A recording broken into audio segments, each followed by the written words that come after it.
So when this was announced, like most of the horror community, I was being a little bitch about it. I kept thinking, why oh why would they make this movie? The original was only 2 years ago and it was universally acclaimed. Do we really need a Hollywood remake of this film? And also, the original Dutch version is all about the dangers of being polite. This will not work with Americans, I thought. Like, this just would not work. Just like it wouldn't work with Australians, right? If this was made in Australia, this would be a 30-second movie. We are too upfront. If you want to see the Australian version of Speak No Evil, here it is. Benny, where are you and your family going, mate? You've only been here a day. You're acting like a weird getting the fuck out of here. Come on, Hazza. Come on, Shazza. Come on, Bazza. We're getting the fuck out of here. That's it. That's the entire movie, right? Like, how could they possibly stretch out a 2.5-hour movie when you've got personalities like that in the mix? And I was like, Americans don't tolerate bullshit either. So I just could not fathom in my mind how this was going to work, right?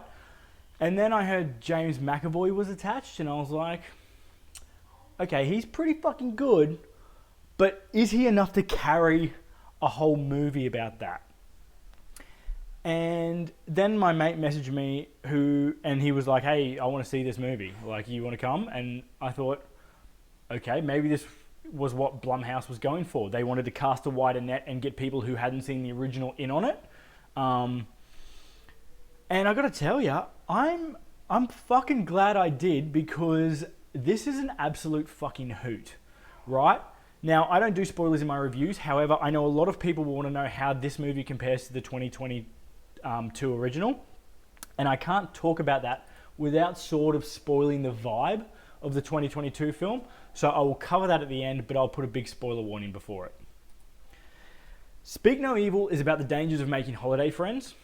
American couples Ben and Louise and their daughter Agnes are on a holiday in Italy when they become friends with a cheeky yet charismatic guy named Paddy and his wife Chiara and their son Ant, who has a condition that's congenital, basically rendering him mute, right?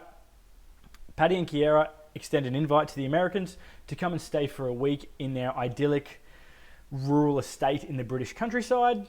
And as Ben is desperate to be accepted by the hyper-masculine Paddy, he drags poor Louise and Agnes away from the safety of their home and into a nightmarish look at boundaries, toxic masculinity, and the dangers of being an extrovert. The acting in this movie is so fucking great, right? Like, Scoot McNairy and Mackenzie Davis as Ben and Louise are such a believable couple because intentionally they have no chemistry. Like, they have no fucking chemistry.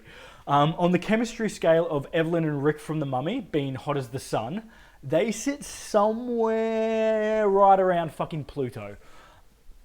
All the interactions are either filled with anger or anxiety or sarcasm. And you really believe that they're trying to figure this out and they're trying to find that spark again.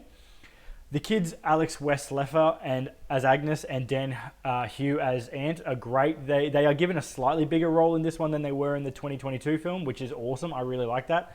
The stars really are Chiara and Paddy, though, right? Like, they have a very Bonnie and Clyde thing going on, and it's fucked up to say, but I'm kind of into it. Like, I'm into it. It's cool. McAvoy's doing a very similar thing to what he did in Split. And he really is probably the best reason to see this movie. Not that everyone else isn't great, but he is just like peak. He's fucking phenomenal. He's also like the perfect amount of dad jacked. Like, he is, you can tell the bastard works out, but he also has a little gut and he enjoys his food and booze. And fucking, that boy is hashtag body goals for me. He looks fucking great in this. I loved it. That being said, he's actually absolutely cuckoo for Cocoa Puffs, and he spends the whole time drifting between a really emotionally supportive camp counselor type and then fucking Andrew Tate. So he is aspirational in body only. I think this whole shoot would have been fun as fuck. I think everyone probably had a great time shooting this because it's just fun. It's just fun. Everyone's sort of off the leash a little bit. The movie itself is so well paced. It's 2 hours long and it just zips by. Every scene felt like it built up to something. There are no loose ends where you're like, why the fuck did you put that in? Why did you do that? This is really a Chekhov's armory situation, right? Like if something's in this film, it goes off at some point. And I fucking hate a movie that overwhelms you with red herrings, and this does not.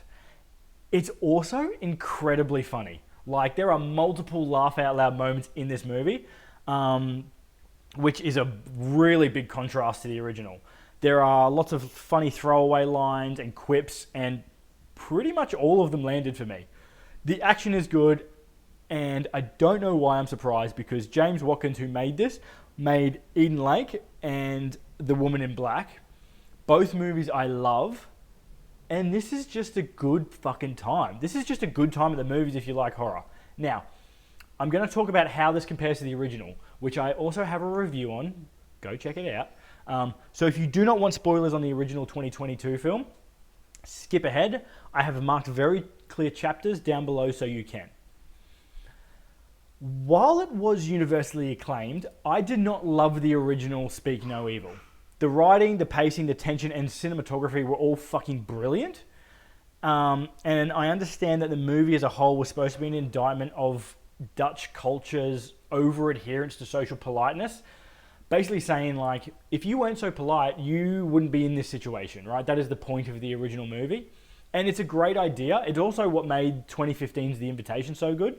The problem is the parents in the original are so weak and exhibit such inaction that not only did I not believe them, I didn't give a fuck about them, right? Like, in fact, by the end, I started to resent them heavily. It felt like someone was standing in the middle of the road watching a steamroller come towards them at 2 kilometers an hour, and they just don't move, and then they slowly get run over. Like, at some point, I was like, yeah, dude, you fucking didn't move, you know? Like, what do you want me to do? I don't feel sad for you. Like, there was some brutal shit in that film, but I was also like, yeah, fuck you didn't do anything. What do you want? You want me to feel bad for you? I can't, right? Patrick also, in the original, like the evil dad type, is nowhere near as physically intimidating as James McAvoy, and he manages to get the couple to do basically whatever he wants by just threatening to punch them, which seems silly to me, because, like, there was no guns, there was no knives, there was nothing. And even though their kid is in mortal danger and probably going to get hurt really badly, possibly fatally, they just do whatever he says, because he's like, hey, fucking, if you do that, I'll hit you. And I was like, what? Unless that motherfucker's built like Francis Ngannou, I'm not doing shit. Like, I just can't buy it. Like, I'm not just going to sit there and watch that happen, right? Like, my girlfriend is quite slight. She's not big and she has no combat training that I am aware of. But if you try to physically assault my child, I can assure you she isn't just going to sit there in the back seat and let you do it, right? Like, it was really... The wife in the original just sort of sits there looking like fucking Macaulay Culkin from Home Alone in the back seat watching shit happen to their daughter, and it was like, you're not gonna, like, you're just gonna sit there and watch? Like, you're not gonna fucking stop them? Nothing. She tries basically nothing. Help us, Doc. We've tried nothing and we're all out of ideas. And people are like, oh, she was in shock. I was like, yeah, at some point though, you gotta fucking do something, right? This is where this movie rewrites a lot of the problems I had with the original. James McAvoy, he's more intimidating, he's more aggressive, he uses knives, he uses firearms. That I can believe, right? It's a lot harder to be a hero when a shotgun's pointed at you. This movie also explains some of the logistics and motives of the bad guys a bit more, which you don't really get in the original. And it makes the kids active participants as opposed to, like, just pawns used to propel the story with no real part in it. While I think the original is a better film, it's more unique, it is depressing, it is thought-provoking at times. It's bleak and infuriating to a point where I stopped enjoying it at the end because it seemed like it was trying to be edgy just a little bit. This movie, on the other hand, not as clever, right? It's not as brilliant as a film as the first. I will be the first to admit that.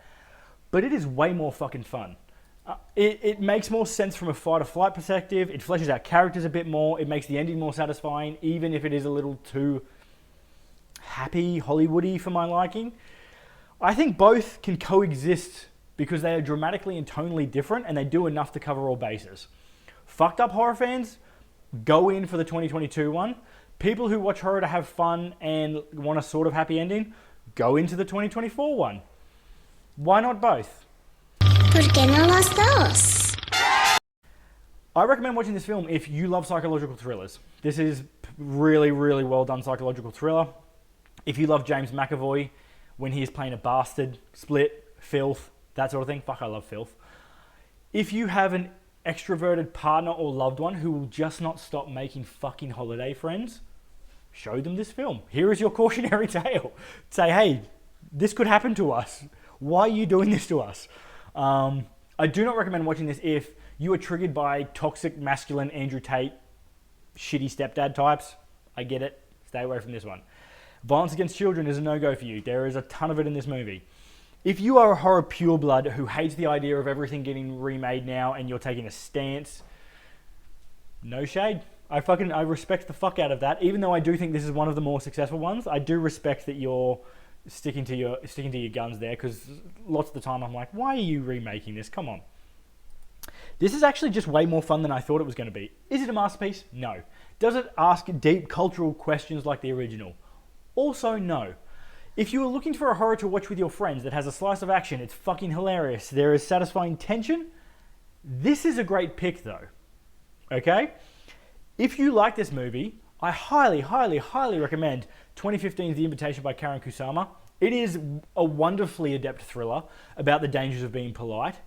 Every scene adds a little bit of kindling to the fire, and it gaslights you, the audience, into questioning your perspective the whole time, right? It's probably the best dinner party horror that's ever been done. It's fucking brilliant, and I love it. Another social horror is in this vein is the movie Barbarian that came out in 2022. I actually recommended this movie yesterday for a similar reason, but not everyone's going to watch that review. So while it does get a little crazy towards the end, Barbarian is analysing every move the character makes, looking for red flags, just like this movie does, and it also has extremely funny commentary on the scumbagginess of certain Hollywood types. I really liked it. As always, thanks for watching.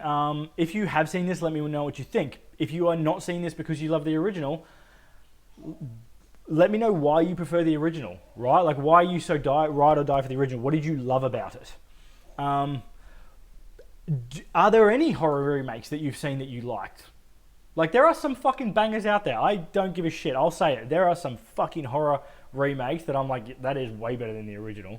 I think Ringu, like, the remake of Ringu is superior, which most people fucking hate that, but I really did like the American Ring. Yeah, maybe I should chuck a top 10 together of remakes. I don't know. Maybe. All right. Hopefully I'll see you tomorrow for another review. Peace.